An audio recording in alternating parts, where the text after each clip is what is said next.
On November 14, 2007, a 52-year-old man named Robert Lindstrom stood in the parts department of a Kubota dealership in Brainerd, Minnesota, holding a deposit check for $18,000. He had spent the previous 6 months researching compact utility tractors, reading specifications, comparing horsepower curves, and calculating payment schedules. He had decided on the Kubota L3901, a 39-horsepower diesel machine with enough weight and stability to handle the steep driveway and wooded terrain of his 28-acre property near Crosby. What remained was a single decision that felt minor at the time: gear drive or hydrostatic transmission. The gear drive model cost $2,100 less. Robert chose the gear drive. He believed the savings were significant, and he trusted his ability to operate a clutch. He had driven manual transmission vehicles his entire adult life. The dealer, a man in his early 60s named Dale, paused when Robert confirmed the order. Dale mentioned, briefly and without emphasis, that hydrostatic made more sense in Minnesota snow, especially on steep driveways with frequent direction changes. Robert thanked him for the input, but did not change the order. That decision, made in less than 30 seconds, would define the next 17 winters of his life and end his ability to walk without pain. Before we go further into what happened, I want to invite you to subscribe to this channel. These stories are not about quick answers or viral moments. They are about the long arcs of rural life, the decisions made in small-town dealerships, and the consequences that unfold across decades. If you value storytelling that respects time, that honors the weight of practical choices, and that explores the intersection of equipment, land, and the people who work it, this channel is built for you. Subscription helps preserve these stories. It signals that long-form reflection still has a place. Thank you for being here. Robert Lindstrom grew up in Duluth, the son of a pipe fitter and a school teacher. His father worked at the industrial docks. His mother taught 5th grade. They were not wealthy, but they were stable. Robert learned early that labor was the foundation of security, and that tools were investments that demanded respect and maintenance. He studied mechanical engineering at a technical college in the late 1970s, then spent 30 years working for a mining equipment manufacturer in northern Minnesota. He was a design engineer, responsible for specifying hydraulic systems and drivetrain components for large-scale machinery. He understood torque, load distribution, and metal fatigue. When he purchased the 28 acres outside Crosby in 2005, it was meant to be a gradual retreat from industrial life. The property had a modest cabin, a gravel driveway that climbed 80 vertical feet over a quarter-mile, and dense mixed hardwood forest. Robert planned to manage the land himself, clear trails, maintain the driveway, cut firewood, and eventually build a workshop. He needed a tractor. Not a large one, but something serious. Something that could handle real work in real conditions. He ruled out the smaller BX series immediately. Too light for his driveway, too limited for loader work. He looked at the L series, which offered a range between 33 and 47 horsepower. The L3901 sat in the middle. It had a Kubota-built engine, 3-point hitch, and enough front-end loader capacity to move gravel and firewood.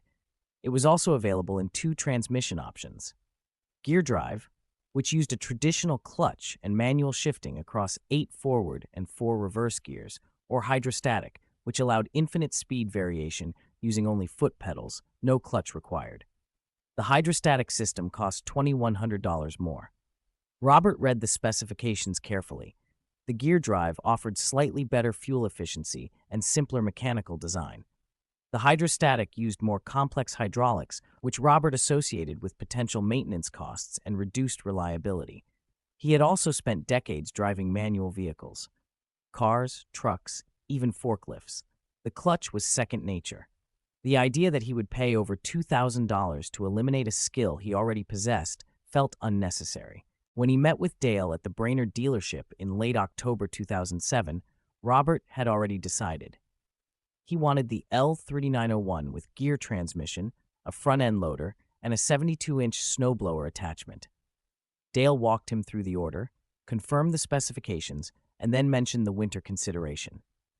Minnesota winters are long. Driveways need constant clearing. Steep terrain requires frequent direction changes, especially when angling a snowblower to avoid berms. Hydrostatic makes that easier. You can modulate speed without losing momentum. Gear drive means clutching in and out repeatedly, sometimes dozens of times per session, especially in heavy snow. Dale did not push. He simply said it was worth considering. Robert appreciated the advice but explained his reasoning. He had operated clutches his entire life. He preferred mechanical simplicity. And the $2,100 difference was not insignificant. Dale nodded and finalized the order. The tractor arrived in early November, just before the first snow. The first winter was manageable. Robert learned the machine quickly. The L3901 had good weight distribution, strong hydraulics, and the snowblower moved heavy snow efficiently. The driveway required clearing every few days during active snowfall, sometimes more often during storms. Each session lasted between 40 minutes and an hour, depending on accumulation. Robert developed a rhythm. He would start at the top of the driveway, angle the blower slightly to the right, and work his way down in overlapping passes.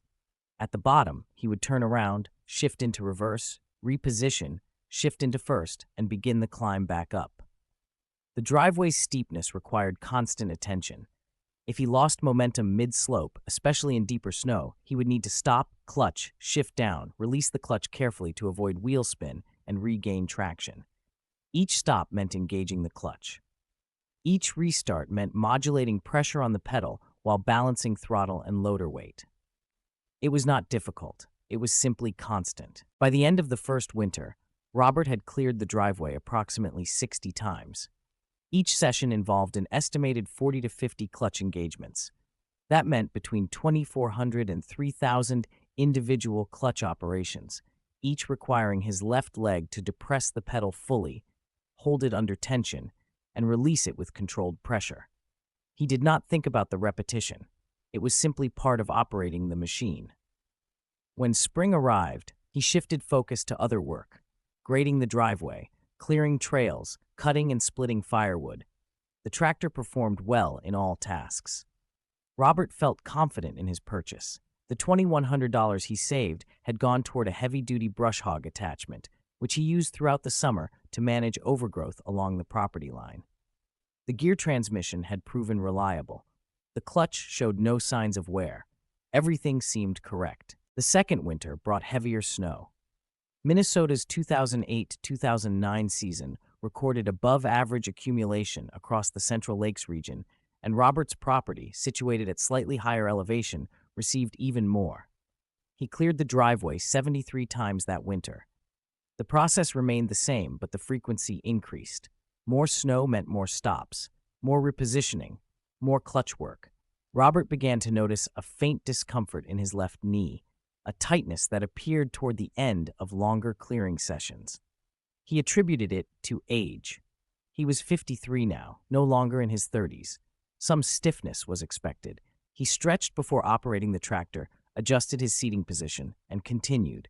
The discomfort faded during the warmer months, and he forgot about it. The third winter was the turning point, though Robert did not recognize it at the time. The 2009-2010 season brought consistent cold and frequent small snowfalls, the kind that require clearing even when accumulation is only 3 or 4 inches, because allowing it to compact creates ice layers that become unmanageable. Robert cleared the driveway 81 times between November and March. The tightness in his left knee became persistent. It no longer faded between sessions. He began to feel it when walking, especially on stairs or uneven ground. He mentioned it to his wife, Karen, who suggested he see a doctor. Robert declined. It was not severe, just annoying. He assumed it was early arthritis, common in men his age, especially those who had worked physically demanding jobs. He began taking over-the-counter anti-inflammatory medication before snow-clearing sessions. It helped, but the underlying discomfort remained. By the 5th winter, Robert had logged over 400 hours on the L3901, the majority of that time spent on driveway maintenance. The tractor itself remained mechanically sound. He had changed the oil and filters on schedule, greased the loader pivot points, and replaced the snowblower shear pins as needed. The clutch assembly showed no wear. The transmission shifted smoothly. From a machine perspective, Everything was functioning exactly as designed. But Robert's left knee was deteriorating. The tightness had progressed to pain, a dull ache that radiated from the inside of the joint and intensified with repetitive motion. Clutching in and out on the tractor had become noticeably uncomfortable. He began favoring his right leg when walking, which caused lower back tension. He saw a doctor in the winter of 2012, 5 years after purchasing the tractor. X-rays showed early degenerative changes in the medial compartment of his left knee, consistent with repetitive stress and overuse. The doctor asked about his physical activity. Robert mentioned the tractor work, the steep driveway, the clutch operation. The doctor said repetitive clutching, especially under load and at angles, could contribute to joint stress, particularly in the knee and hip. He recommended physical therapy and reducing the activity if possible.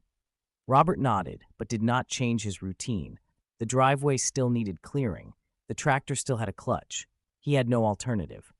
During the winter of 2013, Robert had a conversation with his neighbor, a man named Tom Erickson, who owned the adjacent property. Tom had purchased a Kubota L3901 in 2008, 1 year after Robert. Tom's tractor had a hydrostatic transmission. The two men occasionally compared notes on maintenance and attachments. One afternoon in late January, after both had finished clearing their driveways following a heavy snowfall, Tom stopped by Robert's workshop. They talked about the snow, the equipment, the usual topics. Tom mentioned that his snowblowing sessions had become longer as he aged, but that the tractor itself had not become harder to operate. He appreciated the hydrostatic. No clutch meant less fatigue. He could modulate speed with his foot, keep both hands on the wheel, and adjust direction without stopping. Robert listened without comment. He thought about his own sessions, the constant clutch work, the pain in his knee that now started within the first 10 minutes of operation. He did not mention it to Tom. The conversation moved on. That winter, Robert cleared his driveway 67 times. The pain in his left knee was now severe enough that he began to dread snowfall. Each session required concentration, not just on the driveway, but on managing the discomfort. He would clutch more gently, trying to reduce the force on his leg. He would take breaks mid-session, stepping off the tractor to stretch. The sessions that used to take 45 minutes now took over an hour. He returned to the doctor in the spring of 2014. A new round of X-rays showed progression. The cartilage in his left knee had thinned noticeably. The doctor discussed options: physical therapy, corticosteroid injections, eventual knee replacement if degeneration continued. Robert asked if the tractor work was the primary cause. The doctor said it was likely a contributing factor, but not the only one. Genetics, age, previous activity all played a role. But yes, repetitive clutching under load, thousands of times per year, across multiple years, would stress the knee joint significantly. The doctor recommended reducing or eliminating the activity. Robert asked how he was supposed to clear his driveway. The doctor had no answer. Robert began researching hydrostatic conversions. He contacted the dealership in Brainerd, now under different ownership. Dale had retired. The new service manager explained that converting a gear drive tractor to hydrostatic was not feasible. The transmission, hydraulic system, and control layout were entirely different. It would require replacing the entire drivetrain, which was not economically practical. The cost would exceed the value of a new tractor. Robert asked about trading in his L3901 for a hydrostatic model. The manager appraised his machine. It had 520 hours, well-maintained, no significant wear. But the used market for gear drive compact tractors in Minnesota was soft. Most buyers preferred hydrostatic, especially for snow removal. The trade-in value was $11,200. A new L3901 hydrostatic model with comparable attachments would cost $26,800. Robert would need to finance $15,600 plus interest to correct a decision he had made 7 years earlier to save $2,100. He did not make the trade. He could not justify the expense. He decided to continue as long as his knee allowed. The winter of 2014-2015 was brutal. Minnesota experienced one of its coldest and snowiest seasons in decades. Robert cleared his driveway 94 times between November and April. By January, he could no longer complete a full session without stopping multiple times to rest his leg. The pain was sharp now, not dull. It radiated from his knee into his hip and down his shin. He began using a knee brace during tractor operation. It provided minimal relief. Karen suggested hiring a plowing service. Robert refused. The driveway was too steep and narrow for most commercial trucks, and he owned a tractor specifically purchased for this purpose. Paying someone else felt like admitting failure. He continued. In March 2015, during a late-season snowstorm, Robert was halfway through clearing the driveway when his left leg gave out. He had just clutched in to shift from second to first gear while angling the snowblower near the top of the slope. As he released the clutch, a sharp pain shot through his knee and his leg buckled.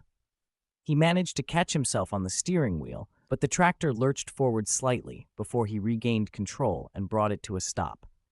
He sat on the machine for several minutes, breathing carefully, waiting for the pain to subside. It did not.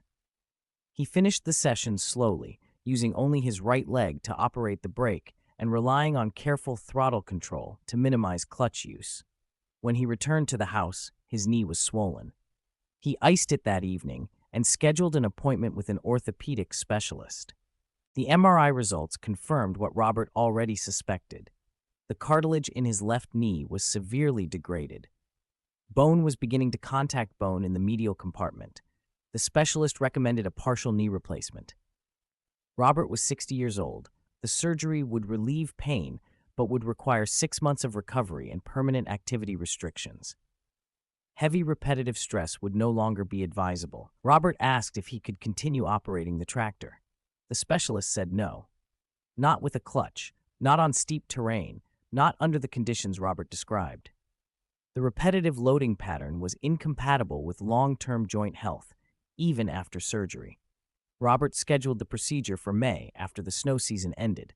The surgery took place on May 18, 2015. The recovery was difficult. Robert had always been physically active, and the enforced inactivity wore on him. Physical therapy sessions were painful and slow. By late summer, he could walk without assistance, but his knee remained stiff. He avoided stairs when possible.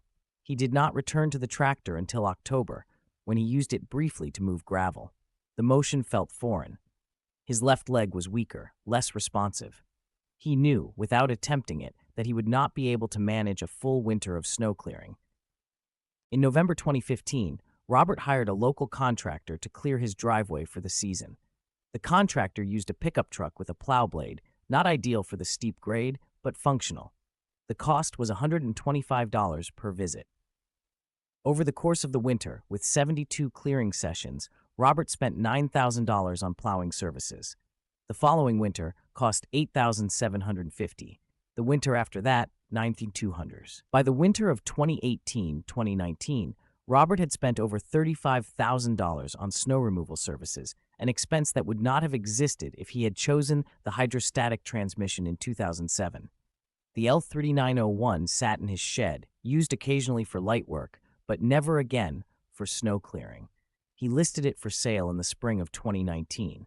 It sold for $8,400, less than half of what he had paid 12 years earlier. Robert's knee continued to deteriorate. In 2021, at age 66, he underwent a full knee replacement. The partial replacement had bought him 6 years, but the joint had not held. The second surgery was more invasive, the recovery longer. He spent 8 weeks in physical therapy and was told to avoid any activity that involved repetitive leg stress. He could walk, he could hike on flat terrain, but he could no longer operate machinery that required clutch use, and prolonged standing or kneeling caused discomfort. His retirement, which he had envisioned as a time of active land management and workshop projects, became more sedentary than he had planned. In the spring of 2022, Robert visited Tom Erickson, his neighbor, who was still using the hydrostatic L3901 he had purchased in 2008. Tom was now 71. The tractor had over 900 hours, most of it snow clearing and loader work. Tom mentioned that his knees were stiff, his back occasionally sore, but nothing serious. Nothing that stopped him from working. He had never experienced the kind of joint damage Robert had. The two men stood in Tom's driveway, looking at the tractor. Robert did not say much. There was nothing to say. The machines were nearly identical. Same model, same year, same work. The only difference was the transmission. That difference had cost Robert his mobility. Robert still lives on the 28-acre property near Crosby. He sold the L3901 years ago and now pays seasonal contracts for driveway maintenance, forestry work, and gravel grading. The costs accumulate. Between plowing, the 2 knee surgeries, physical therapy, and lost capacity to perform his own labor, the financial impact of choosing the gear drive transmission in 2007 exceeds $74,000 as of 2024. That does not account for the loss of autonomy, the physical pain, or the knowledge that a single decision, made in less than 30 seconds, reshaped the final third of his life. The Kubota L3901 with gear transmission was not a bad machine.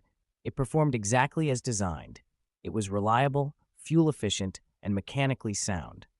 The failure was not in the equipment. It was in the assumption that saving $2,100 was worth accepting 17 winters of repetitive strain. Robert had trusted his ability to operate a clutch. He had underestimated the cumulative cost of doing so 4,000 times per year on steep terrain in sub-zero temperatures across nearly 2 decades. The dealer had warned him. Not forcefully, not with urgency. But the warning had been there. Robert had dismissed it. Tom Erickson still clears his own driveway. The hydrostatic L3901 is still running. Robert watches from his window when the snow falls.